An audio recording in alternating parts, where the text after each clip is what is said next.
red side, RKKA with Putin and Amber T, and over on the blue side we have Nandemann and Razman.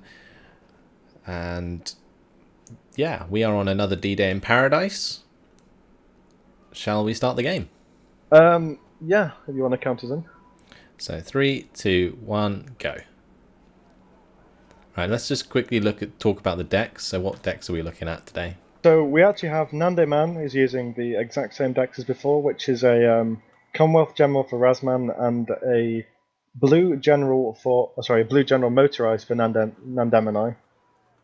And on the other side we have Amber T with Eastern Bloc Mechanized again, and Putin again, I believe, with the USSR deck. Okay, so it's quite interesting that the decks haven't changed too much.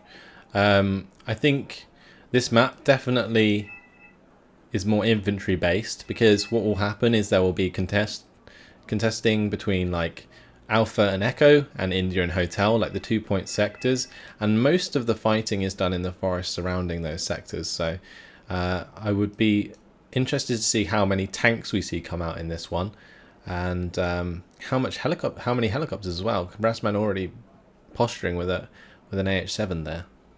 Well, I feel like what will happen is, at least for the blue side, we'll end up with Razman sending a Challenger 2 maybe, or maybe a 1 Mark 3 to Golf with a bit of support, and then helping Nande push both sides, because I think that's what Nande will do. He's got his very fast blue general mechanized, and it's very, very well suited for this map. It really is. But at the same time, on the other side, we do have that mech deck, the Eastern Bloc mech deck for Amber T, and it'll be a little bit slower getting into position, but once it arrives, that's going to do a ton of damage. Yeah, so that mech deck, it comes with a lot of those strong BMPs, doesn't it? Or... well, the BMP ones it has. Yeah, it has a lot of BMP ones with the Moat Schutzen. So that's something that they've got to be definitely aware of, because he's going to have loads of availability for that. And that basically can counter the Jaeger spam from well, not blue Jaegers actually. Well, it's blue motorized, but not motorized. Sorry. As I think Razman pointed out, and I actually checked as well, I don't think they actually have any German units in that deck. It's all Scandinavian infantry, mostly Stormers and Gevan men. Oh, okay, interesting. Which, to be honest, I do agree with, because the Jaegers were increased in price. Of course, yes, they were. So they're not quite as good as they were before. And I think the Stormers are a little more cost effective as well than the Panzer Grenadiers.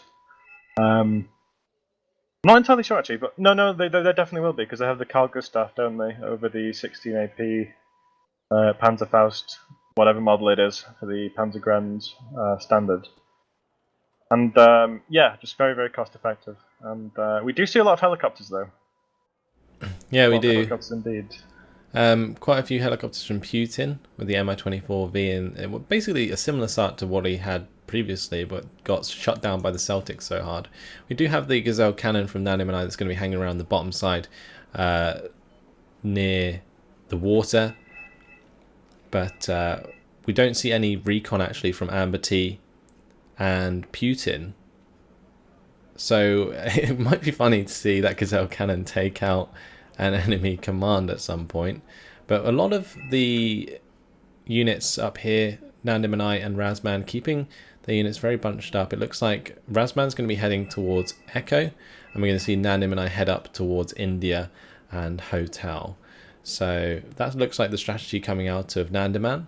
Over on the RKKA side, it looks like Putin's going to probably capture Charlie and reinforce from that as he heads up to Hotel. And then we're going to have Amber T face off against Razman in the center. And it seems like they might put a focus onto those buildings that they are currently pinging. Well, he wants help, that's for sure. But if Amber T can secure that area, those buildings there, it's a really nice position from that side to kind of pressure Gulf. Because if you have kind of a Conquer's M squad in one of those buildings, you can actually cover a large sort of path that enemy tanks would take if they're attacking onto the left side of Gulf. Not to mention the positioning it gives you in the forest as well. So, definitely would be a good thing for him if he can take those very quickly. Yeah, so many pings coming out of Putin and Amber T. It seems they're trying to put out their battle plans, and it's quite interesting to see how much they use pings to communicate, because most teams will obviously talk on TeamSpeak, and they probably are, but they're just pointing out where they want their units to be and what sort of defensive line they want to create against their opponents. We do see a Challenger 2 mixed in on the blue side if we look at these units, and that is going to be supported by an FRP Roland 2. We've got the XA-180s with the infantry there, the Gvarman or whatever is in those, some Saxons. We do have the Lynx AH7s, of course, Gazelle Celtic. Probably not going to stand up against that Mi-24V on the other side though. Centurion AVRE for Razman, 3 of those. Definitely going to do a lot of damage to infantry if they get on target. Then we have some Bisons with the Eric squads. Challenger 1 Mark 1 mixed in there. And a couple of Wolverines at the back. Really nice infrared AA. So over on the red side, we have basically a mixture of Eastern Bloc infantry and a couple of tanks mixed in there. We've got the T-72 OBRs again. And then Amber T at the bottom side, plenty more infantry. So what were you going to say, Val? I was just going to say, Amber T has started with a lot of these ASU-85Ms. That's 8 of them. The 10-point kind of fire support vehicles. I think they're 10 points. Which is really interesting to me, actually. I'm not sure how much I like that on this map, because this map is very small. I say very small. The engagement distance is very small. It's not like you don't attack towns on this map, because there aren't many towns to attack. But by that, what I mean is you can't kind of put your fire support in a ring around the town outside of RPG range and use it that way, because all the fighting is forest-based, and all the towns are so close to a forest, you can get directly into the town from the forest without kind of enough room to put fire support like that in there. Yeah. So I'll be interested to see how well he makes use of them, because if you use them correctly, they can be devastating. They're really nice, cheap fire support, but if you don't use them well enough, you're just going to end up kind of wasting the points, really. Yeah, that's what will probably happen. I mean, the only place I can see the ASUs really coming into effect is if there's a infantry engagement in Gulf, which basically never happens. They could also be useful around the infantry area at the top of just below Gulf, where they have all those buildings and the little bit of open ground between the forests. The ASUs could come in handy there if they sat them like to the top left of their side, and then it shot towards infantry to the bottom right, and that would give them the nice range they need in order to do a lot of damage. But it'll be interesting to see how those are utilized as the game is underway. Very long deployment once again, but it's nice to see for all 3 games actually we've had a different map so far. So another D-Day in Paradise this time round, and it should be a good one, as we will see a lot of infantry engagement. It's going to be interesting to see who comes out with the advantage after the initial engagements, and my bets are on the blue side because of the infantry capabilities that decks have, or those decks have. I mean, you say that, but moat shoots, and like I said before, are very, very scary to deal with. And what's interesting, I think, is, if I'm not mistaken, Amber T's brought in his moat shoots in the SPW 50 PKs, the 5-point transports, which I'm not sure I'm sold on, because for just a very small amount more, you can have a BMP-1. You sound like you're trying to sell them to me. I mean, I am trying to sell you the BMP-1s, although actually, that being said, he also has some in BMP-1s as well, so maybe what's happening is those SPW 50 PKs are carrying moat shoots in 90. I think that might be more likely, actually. Yeah, possibly. Cheaper. I think he may just have so many moat shoots on that deck that he's got them in both, and he's chosen to start off with them without the BMP-1s. But the Gazelle Celtic charging towards an Mi-8 MTV in the top side and does shoot down that before the infantry squad goes down. The Celtic ran out of ammunition and goes down to the Mi-24V as it goes on target. The cannon, is it going to get away? Oh, there's one more missile and the last one goes down. No, oh my god. That was a nice little engagement there. I really thought that that cannon was going to get away with that, but the Mi-24V was having none of it. Took one missile to the face, shrugged it off and killed both of them.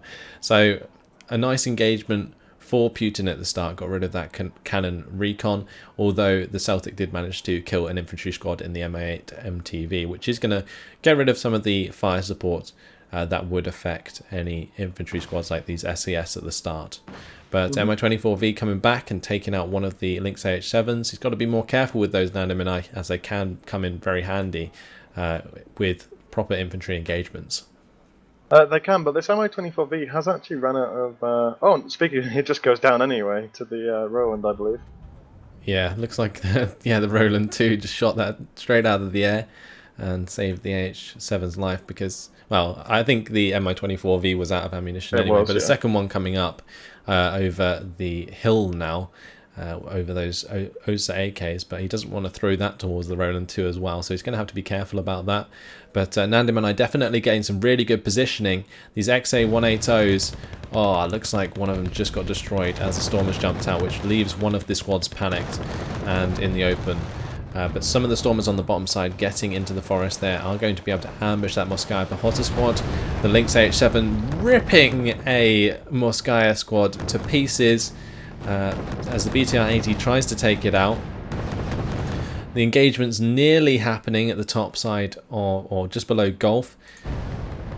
But it looks like Nandemann got to this top side very quickly, and these Saxons with these Fusilier 90s just dropped out, and they will be able to get a good position on this top side. And we've got the M1 63 CSs coming in, although SU-24 did just come in and snipe that Roland 2, so it looks like there might be a lack of like long-range AA for a little while. Yeah, I mean, this is kind of beautiful in a way, these CSs, because, you know, for so long they've just been so amazing to watch. Like a player using CSs correctly is just disgustingly scary to deal with. And on top of that as well, they have that Challenger too. But I mean, we saw last game just how much Team RKKA loves to use those anti-tank planes, and you know, that tells you has to watch out because they don't have any AA there after that Roland died. Yeah, the Challenger 2 though did force back the T-72B OBR, which was the only thing killing the CSs. Although there's ASUs getting a lucky shot there, and the Konkurs M's also trying to take out those vehicles. You see the Konkurs M took out the last CS, and that's got rid of the fire support onto the Zalos Nisi, which is not, well, it doesn't really matter if the Zalos Nisi die, they are reserve infantry after all. The Challenger 2 is forced to get out of there as well, since it does have HHMs flying towards it, but all that infantry support died so quickly there, and all at once, as it has left the Challenger 2 and the 2 recon tanks on their own against all of this infantry flanking from the bottom side. The Motschützen squad's going to come up there from the bottom. He's got to be careful about those Fusilier 90s in the topside forest, make sure they don't get affected too much by enemy support. And yeah, looks like one of the Leopards did get taken out by the BU, and maybe the second one will as well. No, just got out of the line of sight in time. Now it's interesting to see that Razman has not engaged Amber T just below Gulf at the moment. There's like a battle line that's been formed. Neither player going to push on the other, as it seems that all eyes are on the top side here. Those Lynx AH7s coming forwards and ripping apart a Motschützen squad, and looks like the Fusiliers are going to finish those off as the last rockets land from the AH7s. That Challenger 2 has not been hit by any of those smirch strikes. That's so lucky. Yeah, that was pretty incredible. God. Although actually just as you say that, one is going into where it's reversing to. Oh my god. What a ninja. That Challenger 2 dodging every single one. That one was right on the edge though. That was so close. That would have done quite a lot of damage, taking it down to probably about 3 or 4 health. Yeah, I mean, this is kind of like what I said before, that you know, Nande has reached this top side very quickly, but these moat shoots are so cost effective, and the support as well from Putin has just really allowed them to push Nande out. But saying that, he's come back with a vengeance and a lot of stormers. Yeah, I just noticed that there are so many reinforcing APCs right now. You got 4 TH-495s. It looks like Razman and Nandemann are focusing on this hotel sector so hard. Looks like in terms of conquest points, nobody's got a lead at the moment. Currently 41 points to Razman and Nandemann in overall score. So they are winning, but nobody's got an income at the moment. So anyway, this Lynx H7, oh, nice volley onto the moat shoots in there, managing to wipe out one squad entirely. But now the Fusilier 90s with the Stormer support and the Centurion AVREs, they're all going to do a lot of damage to these moat shooting squads and wipe them out very quickly. Got to be careful of this T-72 M2 Wilk. That's kind of free firing onto that Stormer squad. Might get a free kill there, and it does. T-72 BU at the backside as well, still managing to provide fire support with its cannon onto the APCs. Oh, a stabilisation malfunction though. Not quite the nice crit Razman wanted, as his Challenger 2 has to back away. And, oh, survives on 1 HP. Yeah, that was very close. What I'm interested to see was that the mortars came down onto that T-72 BU just then. If that was smoke, I honestly think that would have been a lot more useful in trying to get a critical hit with those mortars, or maybe do 1 bar of damage. I think just smoking it off and allowing all of this infantry to move across in the open would have been a lot more beneficial, because you can see there the T-72 BU, one shot, 4 HE power onto those Canadian rifles. It's just wiping them out so quickly. Second Charlie 2 coming in though for Razman. Let's see if that can do any damage onto these lower tier T-72s. I think it definitely will, but it's kind of a little far back. A nice push going. I have to say though, it's a little a Thunderbolt! A Thunderbolt out of nowhere. Oh my god! Oh, and it takes down the BU as well. That was really nice. I've not seen a Thunderbolt in a long time. I was genuinely surprised about that. I was like, an A10 Thunderbolt? What are they doing? But it managed to do the job. Well, I was looking at the bottom side of the map and I just looked up and it's like, oh, a Thunderbolt from nowhere. Yeah. But yeah, I have to say, we've got so much action going on the top side, but we should hopefully get it too quick. I'm kind of a bit surprised that Razman hasn't tried to sort of probe into Alpha, because he could actually decap Alpha if he got enough units in there. There's a large area that's not covered by the defending infantry. Yeah, but I think a bit risky, but if you're trying to go round, one of the APCs would spot him. Also, the reserve infantry there would notify Amber T of the presence of those Canadian rifles, and he doesn't actually have that many squads there. He's only got 4 squads of infantry. Whereas Amber T's got way more.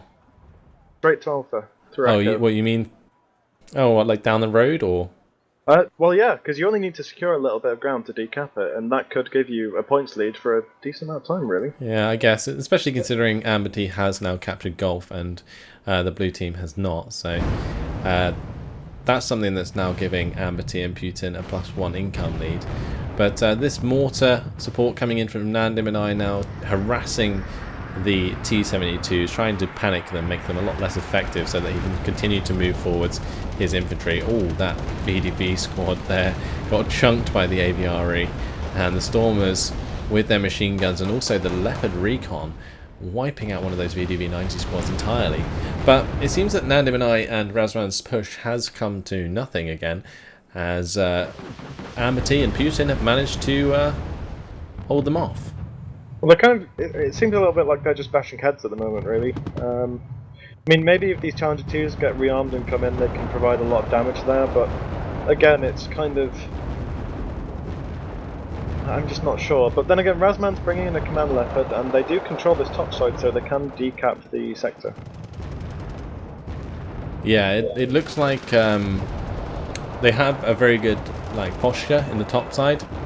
I think that Nandemann has definitely chosen the right part of hotel to focus upon, and by maintaining the Fusiliers in that part of the forest, it's allowing him to Razman to sneak up this command tank in order to decap hotel, and that would definitely push Razman and Nandemann's lead. So what they need to do also is get this Lynx AH7 to land in Gulf as soon as possible and drop off the command infantry there, because then they can enjoy a +2 income for quite a while, as long as Amity and Putin don't respond very quickly against this tank.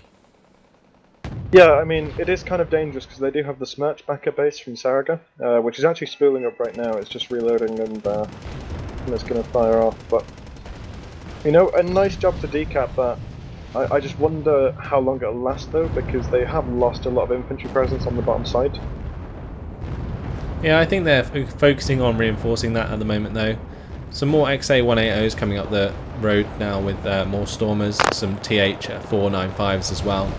So plenty there to try and defend that. A Buratino though, coming out of Putin, is going to try and force that command out of the sector. Because it's a tank, it's just going to sit there and take it, and is not going to budge an inch. So continues to decap Hotel, and they are going to enjoy that +2 income for a little while longer, since they have now neutralized Gulf. Still no action in the bomb side. I mean, honestly, it does look very good on the mini-map, how we've got these kind of battle lines in the bottom side. And then we've just got this massive blue and red in the top side. But, you know, Nande and Razman, just flooding this place with more infantry, trying to just get back a hold on that bottom side of the map. And at the moment they need to get back a hold on the top side as well, because, I mean, to be fair, they are just reserve infantry, but they do carry quite a lot of presence, especially considering that the entire place has been napalmed into nothingness. Yeah, it looks like that Leopard AS1 was forced to move out just because of all of that napalm, and now also the Smerch coming in and attacking the hotel. But yeah, it's quite funny because if we remember at the start of the game, Amity was pinging like all the way up this line, and it is like almost exactly where they want it to be in this game, and it's very interesting that that's actually come to fruition.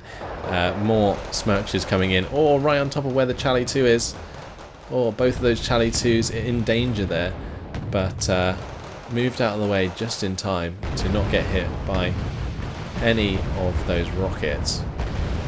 That KO-29 TB is just done a lot of work there. That's just stunned up and damaged that infantry push so much. They really need some more AA on this top side, I feel, for the blue side. Oh, the KA-29 TB pushed forwards and killed the mortar there. I think that's quite an interesting move. Gets rid of that pesky mortar support. I know it's always really annoying to play against that. SU-27M almost went down to the Crotal. Did get hit once. It did kill the Challenger though, I believe. Killed one of the Challenger 2s and heavily damaged the other one. Yeah, that's a great job there. And it did get out alive. So, fantastic strike. The SU-27M managing to kill a Challenger 2. And that Command Leopard though still sitting in the capture point and contesting that. And it's going to take a while for these LRZC to try and get anywhere close to it and try and do some damage, especially with the continued reinforcements coming in from Nandemann and Rasman. And once again, Nandemann is going to be using some of the M163 CSs, so those reserve squads are going to get taken out very quickly unless the ASUs can get some cheeky shots onto those vehicles.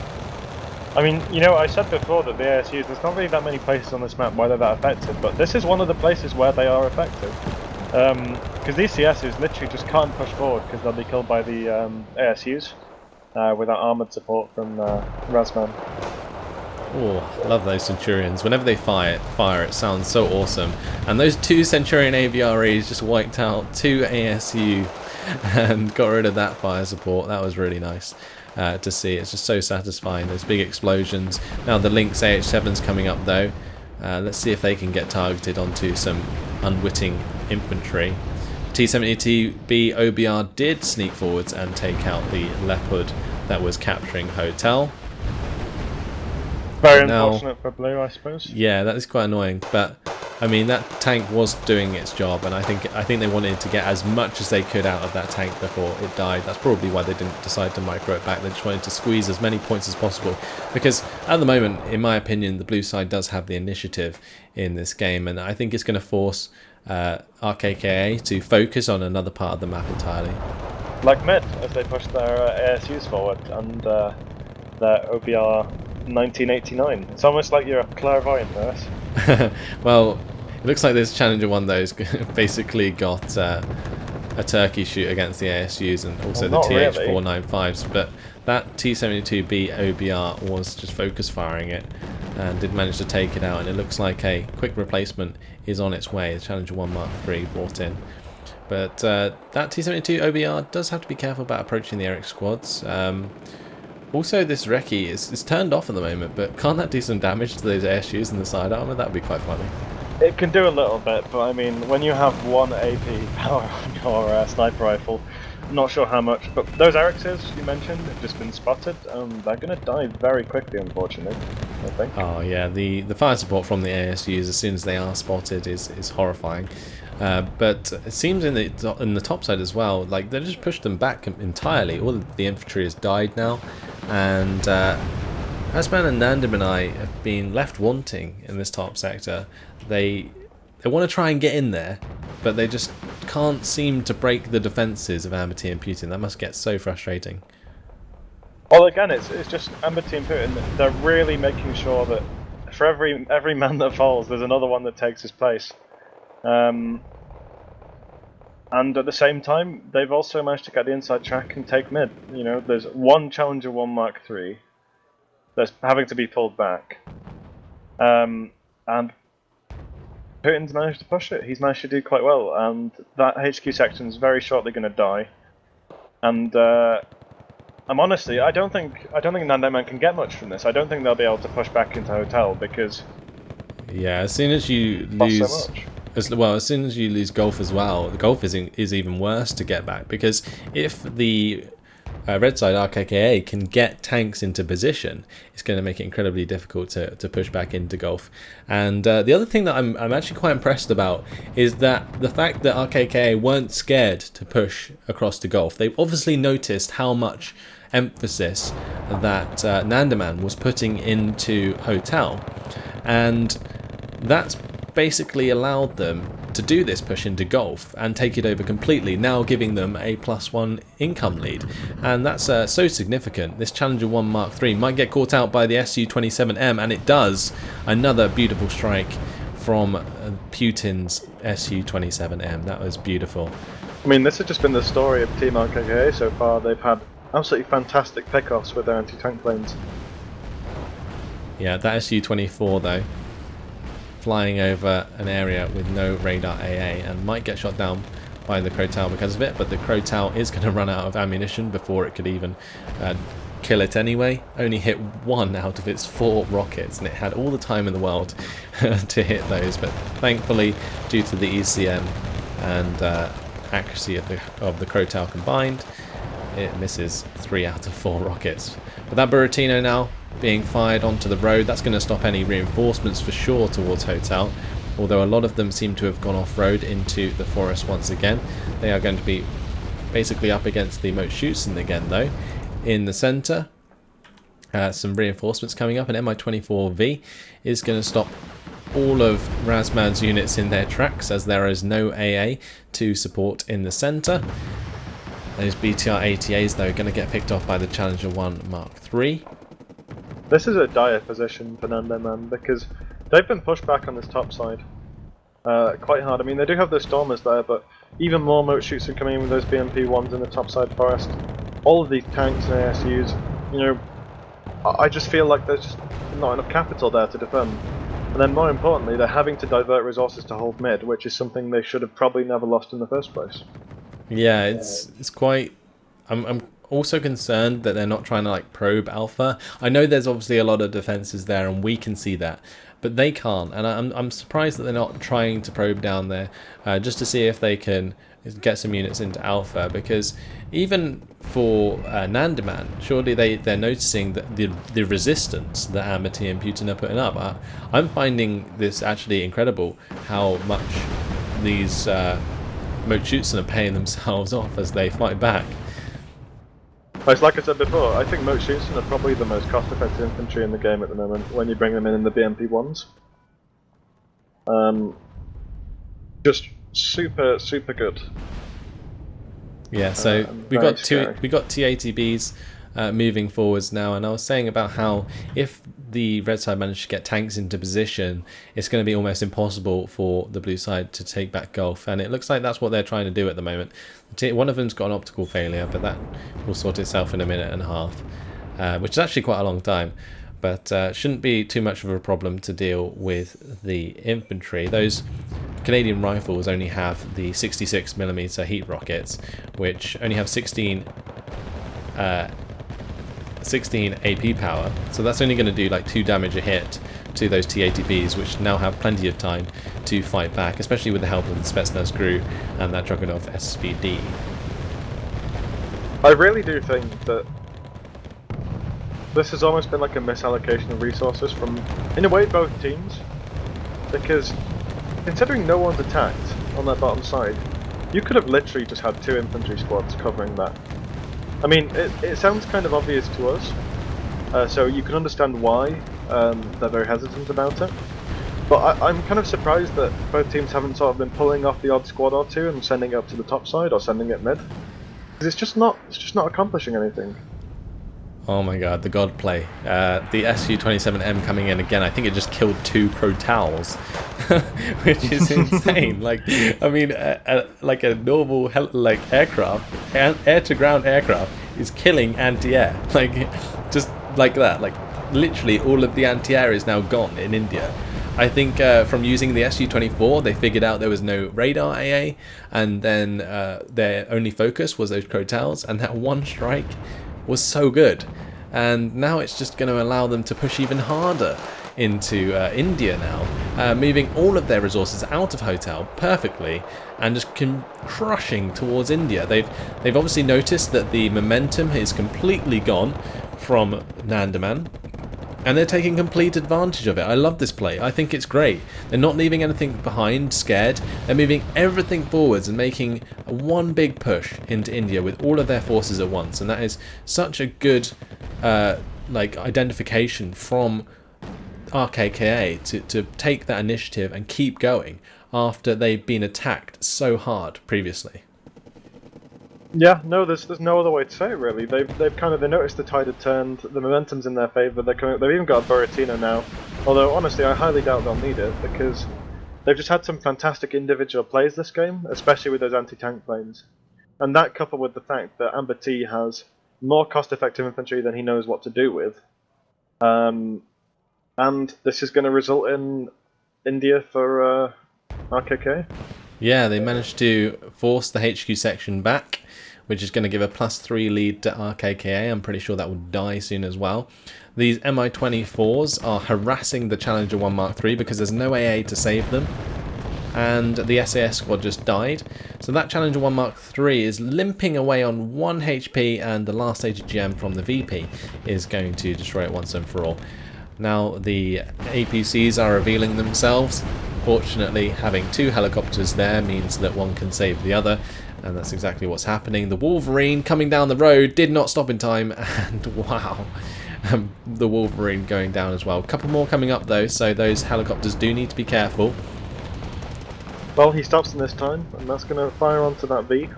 Yeah, thank God. He actually stopped them this time, and they're just going to shoot down those helicopters, but things looking very dire. He can't even get across this bridge really without taking much damage. Like, as soon as these tanks get into position, these Wolverines are dead, the helicopters will come back, destroy the infantry, and things are just not looking great. The Su-24M's hanging around again, the Su-24's coming in and clearing out any radar AA if there is any, and it's just grim. This top side's so grim, and then the bottom side now, surely they have to try and do something with their remaining forces. I don't think they can. Well, they can't in terms of we can't see it, or well, we can see it, but in terms of their perspective, you would expect them to try something, but they're just not.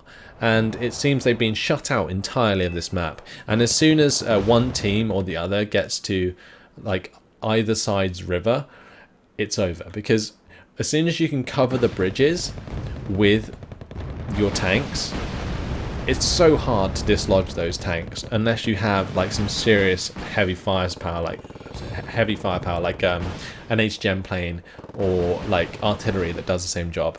And just look at this. There's nothing left. There's literally nothing left. There's nothing. It's ridiculous. This is a complete rollover, and I'm so surprised. We've even got a UAZ now coming up to India to secure this victory, a +3 income lead for RKKA, and surely Razman and Nandemann know they've been beaten in this one, as the TATBs with those Saklos AGGMs are now trying to snipe the STRV 103C that's come up to try and take India back, but there's honestly absolutely no chance. They're just trying to pad their KD. Yeah, their KD. The Canadian rifle's finally moving. Look, we've finally got an attack in this bottom side. Last ditch effort into Alpha. Obviously going to bump into the Zalesnisi and the Mochusyn defending, but I mean, at least now they actually move them. So again, it's just this bank, sad. Yeah, this bank has been completely held now by RKKA, and with that initial push from Razman and Nandemann, they put so much effort into that top push, got pushed back about 3 times, and now it's just completely swung back against them. I think it was just kind of because each push usually is quite costly, because when you're attacking, obviously you're at a slight disadvantage.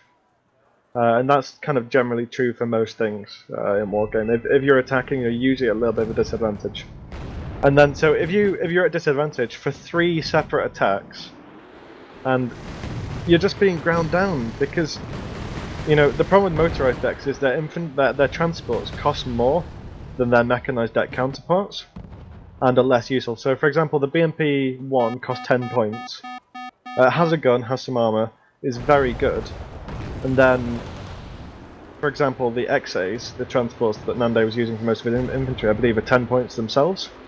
And like the disparity there is huge, and over time, as we've seen with this map, you literally just swamp them. You swamp them, and there we go, there's a surrender vote. Yeah, the surrender finally comes out of Razman and Nandemann as I'm just following around an Su-25T as it has a turkey shoot across the board. Crowtow's now going to go down. Also the Challenger 1, oh my god, Mark 3. Jesus, that Su-27M as well did so much damage, and look at those kills to losses. But after 28 minutes and 36 seconds, RKKA take the victory over Nandemann with 6,523 kills to 3,430 losses. That is an insane difference. That's just... Well, I mean, look at Putin's score. You know, he was the one with the anti-tank planes. He's had such a fantastic game. You really can't deny that, you know, a mix of cost-effective infantry from Amber T and then just some very good micro with anti-tank planes has really just swamped them this game. They've just won this game. That was incredible. Like, I absolutely loved that game. I just think it was such good timing every time from RKKA. It was perfect. It was like they had to take so much like in order to get that pushback going, but basically the attacks came in constantly from Razman and Nandemann, but they just couldn't keep it going. And then at the perfect time, they mass their units, RKKA, and push back, and they distract them in the middle with that little attack, and then it completely opens up the top of the map. RKKA sweep in. As soon as they lost India, that was game over for Razman and Nandemann. They probably knew it too, and they fought so hard to try and get it back, but they just didn't have enough there to do so. And I was just amazed about that game. That was one of the best games so far. I honestly think it maybe beats the first game we saw today. I think it does. I think that was amazing. It's like such a good example of kind of biding for your time, like pushing the enemy back, and then it wasn't. I mean, one of the things that we saw was both teams kept funneling units into that top side, but the only time that RKK pushed back properly was when they'd amassed like a critical mass of troops. They didn't just send in a bit and then try and reinforce it bit by bit. They had like an overwhelming flood of troops, and they just bashed right through the defences. Yeah, no man was left behind. And that was the third game of the VulcanHDGaming Wargame Red Dragon Invitational.